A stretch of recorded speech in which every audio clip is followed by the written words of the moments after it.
আজকে হচ্ছে 15 তারিখ, আর এখন সময় 8টা 30। আর আজকে আমাদের ওরিয়েন্টেশন ক্লাস স্কুলে, ল্যাঙ্গুয়েজ স্কুলে।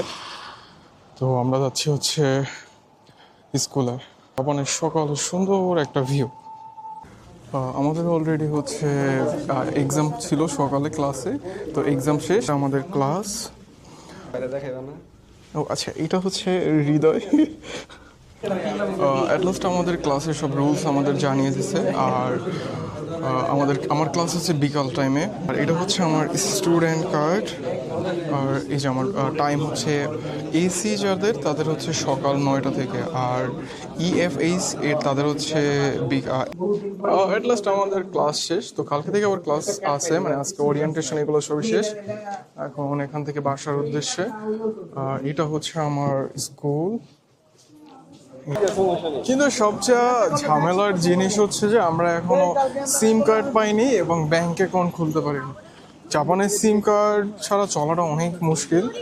আর ব্যাংক অ্যাকাউন্ট ছাড়া তো জব পাওয়া একদম অসম্ভব, ব্যাংক অ্যাকাউন্ট মাস্ট বি লাগবে। তো দেখি এই সপ্তাহের ভিতরে আশা করব হয়ে যাবে ব্যাংক